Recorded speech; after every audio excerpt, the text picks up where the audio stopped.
Hey, I'm golf broadcaster Matt Adams. The updated and expanded second edition of my book, The Golf Round I'll Never Forget, Golf's Biggest Stars Recall Their Finest Moments, is now available. Readers can expect to march with Arnie's Army at the 1960 U.S. Open, relive Jack Nicklaus's remarkable 1986 Masters win, and be amazed by the Tiger Slam. The Golf Round I'll Never Forget, Golf's Biggest Stars Recall Their Finest Moments. Pick it up where fine books are sold, including BarnesandNoble.com and Amazon.com. This Day in Sports History. Hey there, and welcome back to This Day in Sports History. It's May 9th, and on this day in 1970, a horrific crash at Darlington nearly cost Richard Petty his life, but it did result in one major safety update that is still used today. The NASCAR boys were racing at the track Too Tough to Tame in the Rebel 400.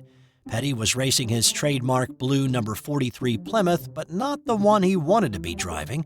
He would have preferred to be driving the Superbird model, the one with the big wing on the back.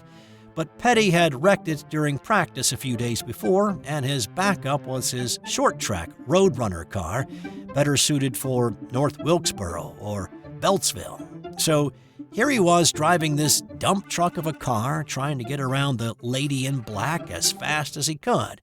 Around lap 166, Petty pushed his car a little too hard going into turn 1, and he brushed the outside wall pretty hard.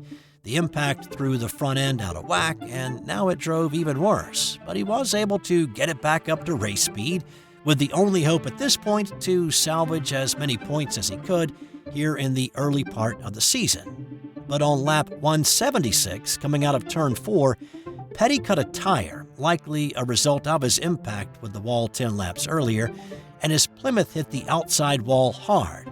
That impact knocked him out, but now the car was heading back across the track towards pit road.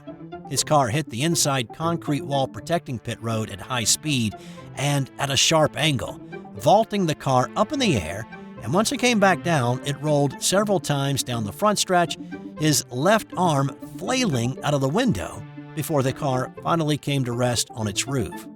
As the TV broadcast camera moved into the wreck, Petty could be seen unmoving in the car with his head partially out of the window.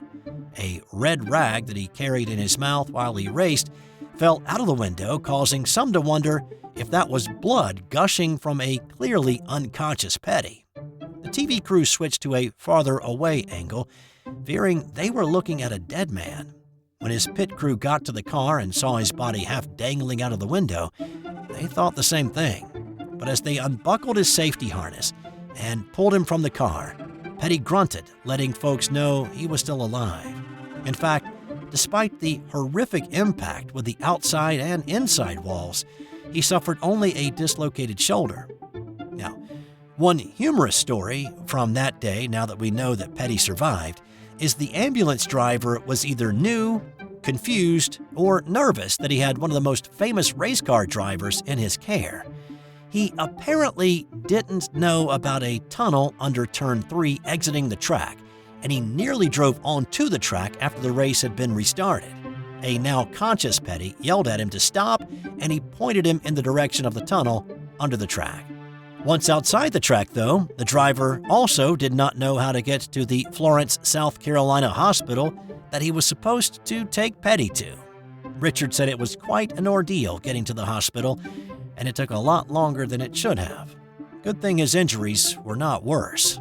So, Petty's mom had been watching the race on television, and of course was horrified and nervous about her son, but once she knew he would be okay, she went to work. She grabbed some old race suits of her husband, Lee, and started cutting them up into strips. She fashioned a window net for her son's race car to keep his arms and head inside the race car in case he decided to wreck his race car once again. Now, a couple of things. Window nets weren't a new thing. After a fatal crash in 1964 took the life of Joe Weatherly, NASCAR took the step to say that drivers should use a window net, but they didn't mandate it. After Petty's crash at Darlington here in 1970, NASCAR made window nets mandatory and also included that after a wreck, a driver should lower the window net to indicate that they were okay. Petty missed a couple of races, but he was back in his race car as soon as he was medically cleared.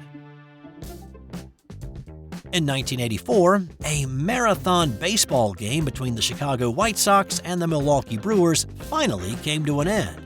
In the bottom of the 25th inning, Harold Baines jacked a Chuck Porter pitch over the wall to give the White Sox the 7-6 win. The game lasted a total of 8 hours, 6 minutes, which bested the previous record by 43 minutes, and it took 2 days to complete. The game was suspended after 17 innings tied at 3 due to the league's 1 a.m. curfew and was restarted prior to the day's regularly scheduled game. The game nearly ended in the 21st inning after Milwaukee's Glenn Ogilvie smashed a 3-run homer in the top half, but the Sox got some clutch hitting by Carlton Fisk and Tom Paciorek to tie it back up. Tom Seaver actually picked up the win after coming in as a reliever and pitching an inning. It was Seaver's first relief appearance in 8 seasons. He also started that day's regularly scheduled game, pitching 8 1/3 and picking up his second win of the day. In 2010, golfer Tim Clarke finally broke through for Tour win number 1. Now, why am I saying finally? I mean, there are a lot of golfers out there playing week in and week out who don't ever win a tournament. And yeah, that's true, but few had the success that Clarke had had at this point in his career without winning on tour. He had finished second 8 times in previous tournaments, including a second-place finish at the 2006 Masters, a third-place finish in the 2003 PGA Championship, and a third-place finish at the 2005 U.S. Open. So, here in his 206th start on the PGA Tour, and after banking $14.7 million in earnings, he was the quote-unquote most successful golfer without a tour win. But on this day, Clarke shot a final round 67, making only 1 bogey over the course of the final 36 holes to beat Robert Allenby by a shot. The, at the time, 34-year-old Clarke had truly started to wonder if he was ever going to win a golf tournament. Now, if only that had opened up the floodgates for him. But it didn't. He would win once more on the PGA Tour, that one coming in the 2014 RBC Canadian Open. And in 2002, former Notre Dame football coach Dan Devine passed away. Devine coached at Arizona State and Missouri before going to the NFL to be the head coach and general manager for the Green Bay Packers. He spent 4 seasons with the Packers before going back to college and coaching in South Bend. He led the Fighting Irish to the 1977 National Championship.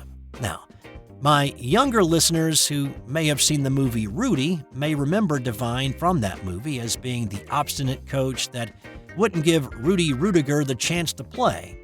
He was not happy with his portrayal in that movie, saying that it was always his intention to give Rudy a chance. And the whole players laying their jerseys on his desk scene, yeah, that never happened.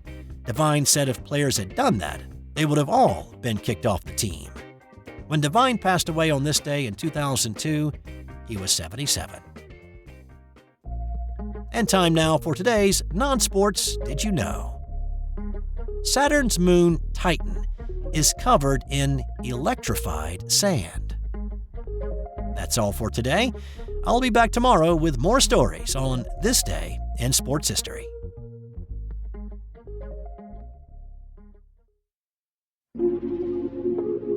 This has been an original Thrive Suite production. Hey there, sports history fan. This is Arnie Chapman, a.k.a. the Football History Dude, and I hope that you enjoyed this recent episode presented by the Sports History Network and were able to learn some good old-fashioned sports history knowledge nuggets.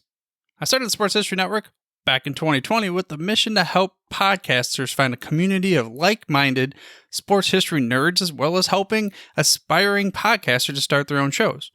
We have a little bit over 30 shows on the network right now covering all sorts of sports history, but as far as I'm concerned, we're just at the toothpick in the ocean moment, that can't even figure it out because there's so much more coming. We wanted to create the ultimate headquarters for sports yesteryear, starting with Podcast Network and our website, but we're going to continue to move into other mediums as well. And here's the cool part, because we want you to be part of our team. So if you're interested in starting your own podcast, or maybe being a guest on one of our shows, or who knows, maybe even writing an article for us over on the website.